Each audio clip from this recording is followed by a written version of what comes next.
అంటే 20 సెంటీమీటర్ల పైచిలుకు వర్షం పడుతుంది అని అంటే దాని అర్థం అది ఎక్స్ట్రీమ్ రెయిన్ఫాల్ అని. మరి ఆ ఎక్స్ట్రీమ్ రెయిన్ఫాల్ ఎక్కడ వస్తూ ఉంది, ఏ మండలాలలో వస్తుంది అనే ఇన్ఫర్మేషన్ కూడా ఐఎండీ ద్వారా మనకు ఇన్ఫర్మేషన్ కూడా మనకుంది. ఆ ఇన్ఫర్మేషన్ మనకు ఉన్నా కూడా 28వ తారీఖునే బుధవారం నాడే మనకి అలర్ట్ వచ్చిన తర్వాత కూడా మనం ఏం చేశాము అన్నది ఒక ముఖ్యమంత్రిగా రాష్ట్ర ప్రభుత్వంగా ఆలోచన చేయాలి. 28వ తారీఖున అలర్ట్ వచ్చిన వెంటనే ఆ అలర్ట్లో ఎక్స్ట్రీమ్ రెయిన్ఫాల్ పడుతుంది. ఆ ఎక్స్ట్రీమ్ రెయిన్ఫాల్ మన దగ్గర మాత్రమే కాదు, ఆ ఎక్స్ట్రీమ్ రెయిన్ఫాలు మన దగ్గరనే మాత్రమే కాదు, కృష్ణా, గుంటూరు, వెస్ట్ గోదావరి జిల్లాలు మాత్రమే కాదు, తెలంగాణలోని ఖమ్మం, నల్గొండ జిల్లాలలో కూడా పడుతుంది అని చెప్పి కూడా చెప్పడం జరిగింది.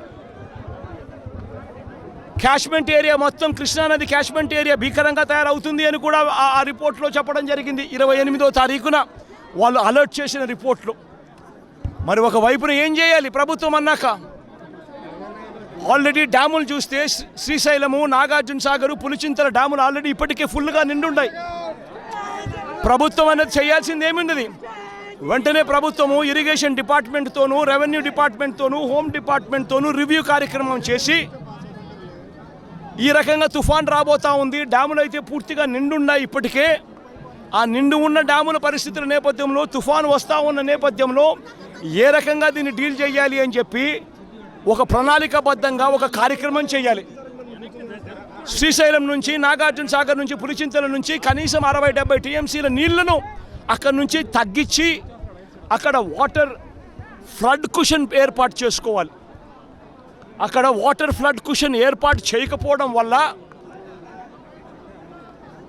కృష్ణానదిలో వరదలు రావడం, ఒకవైపున తుంగభద్ర నుంచి కురిసిన వర్షాల నేపథ్యంలో దాదాపుగా 170 క్యూసెక్కుల నీళ్లు తుంగభద్ర నుంచి నీళ్లు రావడం, ఇది కూడా మనకి ఇన్ఫర్మేషన్ ఉంది. సిడబ్ల్యూసి వాళ్ళు కూడా రిపోర్ట్ చెప్తా ఉన్నారు. ఈ నెల 30వ తారీఖు నుంచి శ్రీశైలంలోని కృష్ణానది ఇంకా భీకరంగా, కర్ణాటక నుంచి, మహారాష్ట్ర నుంచి కూడా వర్షాల వల్ల భీకరంగా నీళ్ళు వస్తాయని చెప్పి శ్రీశైలంలో నీళ్లను తగ్గించి ఉండింటే, తుంగభద్ర నీళ్లు శ్రీశైలంలోనూ, నాగార్జున సాగర్లోనూ ఆపికన ఉండగలిగిందంటే ఆ వాటర్ ఫ్లడ్ కుషన్ ఏర్పరచుకోవడం వల్ల దాదాపుగా సబ్స్టాన్షియల్గా నీటిని అక్కడే మనం కట్టడి చేసి ఉండొచ్చు. అది కాక కృష్ణానదికి సంబంధించి తెలంగాణ నుంచి వస్తూ ఉన్న నీళ్లు, మూసీ నది నుంచి వస్తూ ఉన్న నీళ్లు, ఇవన్నీ కూడా పులిచింతల్లో కూడా ఆల్రెడీ నిండి ఉన్న కెపాసిటీ. అక్కడ కూడా నీళ్లు తగ్గించి ఉండింటే అక్కడ కూడా నీళ్ళు ఆపి ఉండే పరిస్థితి. కానీ అవన్నీ ఏమీ చేయకుండా, ఎక్కడా కూడా నీళ్లు తగ్గించకుండా 30వ తారీఖు నుంచి నీళ్లు తగ్గించుకుంటూ వచ్చిందంటే ఒక 8 లక్షలు 9 లక్షలు క్యూసెక్కులు అలా పారుతా పోయిండు 30వ తారీఖు నుంచి. అప్పుడు ఈ మాదిరిగా భీకరంగా 11,35,000 క్యూసెక్కులు వచ్చే పరిస్థితి ఉండేది కాదు. ఈ మాదిరిగా ఫ్లడ్ ఉండే పరిస్థితి ఉండేది అంతకన్నా కాదు. కానీ రాష్ట్ర ప్రభుత్వం తీవ్రంగా జాప్యం చేసి, ఏకంగా చంద్రబాబు నాయుడు గారు అనే వ్యక్తి తాను ప్రజలను పట్టించుకోవాల్సిన ఆవశ్యకతను పూర్తిగా మర్చిపోయి రెడ్ బుక్ పాలనతో పరిపాలన సాగిస్తూ కక్ష సాధింపుల మీదనే ధ్యాస పెడతా ఉన్నాడు తప్ప గవర్నెన్స్ మీద ఏం చెయ్యాలి అన్న దాని మీద ధ్యాస లేకనే ఇది మ్యాన్ మేడ్ ఫ్లడ్ కింద ఇంత భీకరంగా తయారైన ఫ్లడ్ ఇది. దీనికి గన 30వ తారీఖు నుంచే పర్ఫెక్ట్ ప్లానింగ్ గన చేసిందంటే, మనకు బుధవారం నాడు అలర్ట్ వచ్చినప్పుడే తుఫాన్ రాబోతా ఉంది అని చెప్పి అలర్ట్ వచ్చినప్పుడే మనం కానీ ప్లానింగ్ చేసి ఉండింటే తుంగభద్ర నుంచి వచ్చే నీళ్ళు శ్రీశైలం, నాగార్జున సాగర్లో ఆగి ఉండేటివి.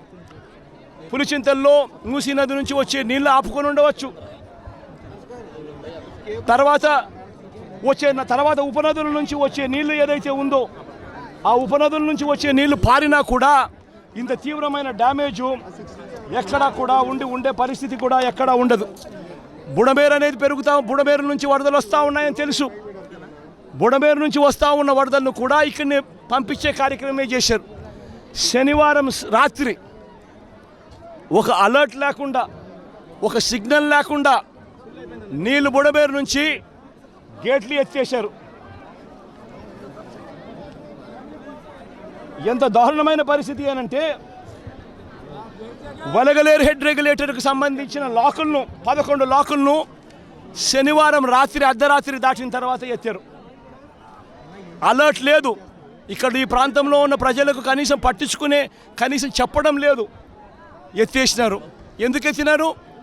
చంద్రబాబు నాయుడు గారు ఉన్న ఇల్లు, కరకట్టు మీద ఉన్న ఇళ్లకు ఆ ఇంటికి సంబంధించిన ఆ నీళ్లు పోకుండా రక్షించుకునే దానికోసం విజయవాడలోని ఈ ప్రాంతాన్ని అంతా కూడా నీటిమయం చేశారు చంద్రబాబు నాయుడు గారు. నేను అడుగుతా ఉన్న ప్రతి ప్రశ్న కూడా లాజికల్గా అడుగుతా ఉన్నాను. ఎవరైనా కానీ సమాధానం చెప్పాలనుకుంటే మొట్టమొదటిగా ప్రజలకు క్షమాపణ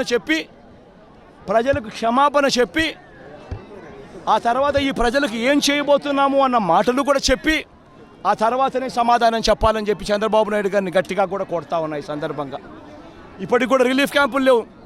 నిన్నటి దాకా కూడా ఎన్ని రిలీఫ్ క్యాంపులు పెట్టారు అని చెప్పి అడిగితే 6 రిలీఫ్ క్యాంపులు మాత్రమే ఉన్నాయని చెప్తా ఉన్నారు. లక్షల మంది ఈరోజు నీట మునిగి ఉన్నారు. 6 రిలీఫ్ క్యాంపులు ఏ మూలకు సరిపోతాయో కూడా తెలియడం లేదు. ఎక్కడ ఉన్నాయో కూడా తెలియని పరిస్థితిలో ఈరోజు ప్రజలంతా కూడా ఎక్కడికి పోవాలనో తెలియవు.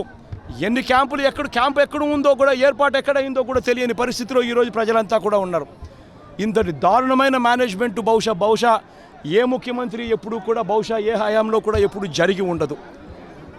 ఆలోచన చేయమని అడుగుతా ఉన్నా. ఈరోజు చెప్తా ఉన్న ఈ 11,30,000 క్యూసెక్కుల గురించి ఏదైతే మాట్లాడుతూ ఉన్నామో, ఈ 11,30,000 క్యూసెక్కులకు సంబంధించి మొదట ఇది రావడం ఇదేమి కొత్త ఏమీ కాదు. ఇటువంటిదే 1903లో 11,90,000 క్యూసెక్కులు వచ్చింది. 2009లో కూడా 11,10,000 క్యూసెక్కులు వచ్చింది. మా హయాంలో కూడా 2019, 2020, 2021, 2022లో కూడా ఇలాంటి వరదలే, ఇలాంటి రెయిన్ఫాలే నమోదు కూడా అయింది.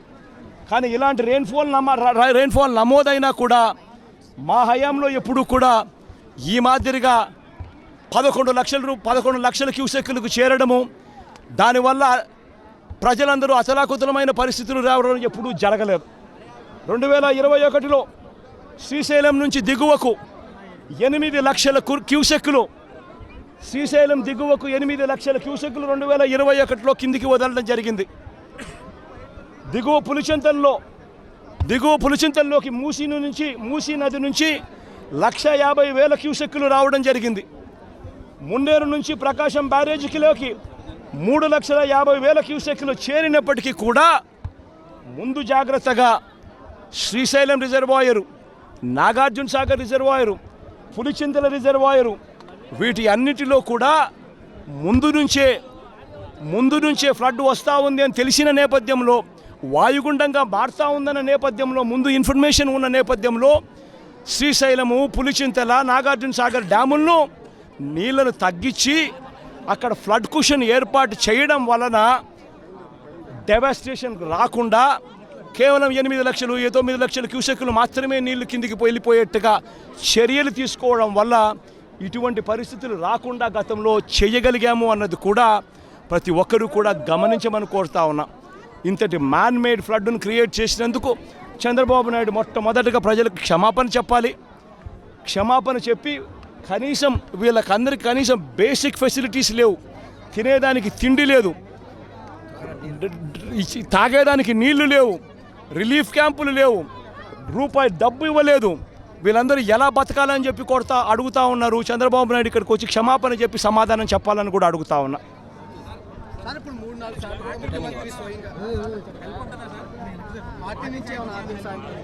పార్టీ నుంచి మొత్తం అందరూ కూడా క్రియాశీలకంగా పార్టిసిపేట్ చేస్తారు.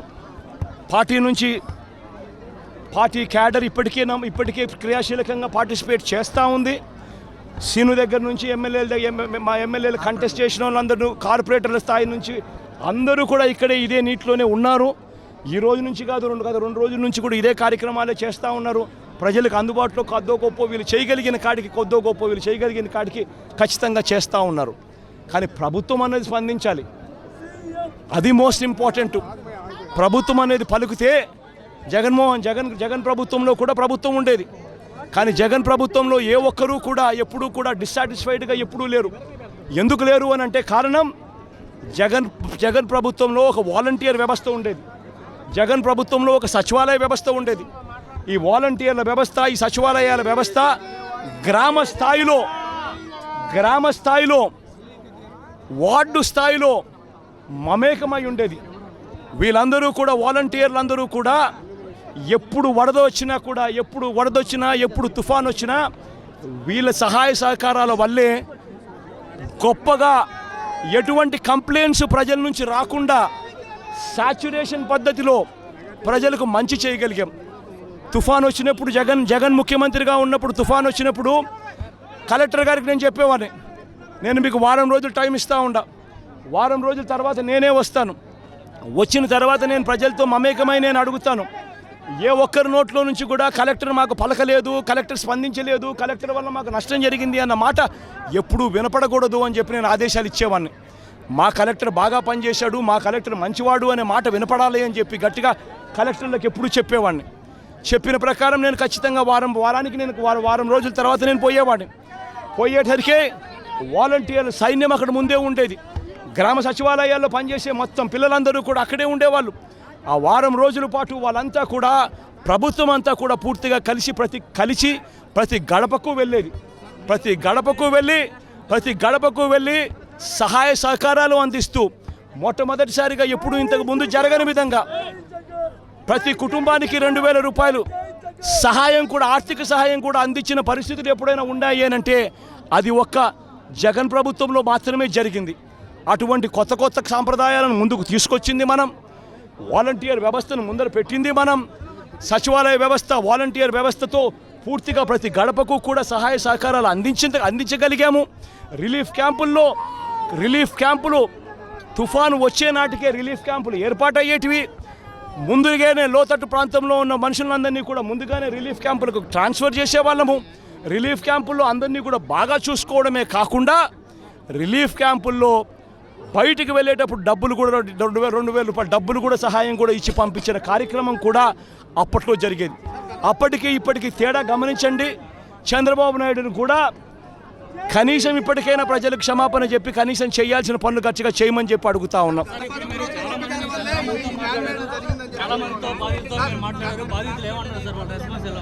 ప్రతి బాధితుడు కూడా మీరంతా ఉన్నారు, నాతో పాటు మీరంతా కూడా నడుస్తూ ఉన్నారు. బాధితుల దగ్గర మీరు కూడా మైకు పెడతా ఉన్నారు. బాధితులు మాట్లాడిన మాటలు మీరు కూడా విన్నారు. ఒక్క బాధితుడికైనా కానీ ఇక్కడ నుంచి మేము వస్తూ ఉన్నాం, ఇక్కడ నుంచి మేము ఎక్కడికి వెళ్ళాలి అని అంటే, ఎక్కడి నుంచి ఎక్కడికి వెళ్తూ ఉన్నారు అని అంటే, తెలియదు సార్, తెలియదన్నా, ఇక్కడ నుంచి పోవాలి, మా బంధువుల ఇళ్ళకు పోవాలనే మాట చెప్తా ఉన్నారు. కానీ కనీసం ఒక్క బాధితుడన్నా కానీ రిలీఫ్ క్యాంపులకు మేము పోతా ఉన్నాము, రిలీఫ్ క్యాంప్ అక్కడ ఉంది, రిలీఫ్ క్యాంప్ అక్కడ పెట్టారన్న మాట కనీసం ఒక్కడన్నా చెప్పాడా అని అడుగుతా ఉన్నా. కనీసం ఒక్క బాధితుడన్నా కానీ చెప్పాడని అడుగుతా ఉన్నా. మీరే విన్నారు, మీరే చూశారు. ఆ బాధితుడు నేను అడిగా, ఈ 2 రోజుల నుంచి కనీసం మీకు ఏమైనా సహాయం అందిందా అని చెప్పి, కనీసం ఇంటికి వచ్చి ఎవడైనా డబ్బు ఇచ్చినాడా అని చెప్పి అడిగా. ఇంటికి వచ్చి మంచినీళ్ళు ఇచ్చే కార్యక్రమం జరగలేదు సార్, డబ్బులు కదా దేవుడు ఎరుగు అని చెప్పి మాటలు వినిపించేది. మీరంతా కూడా విన్నారు.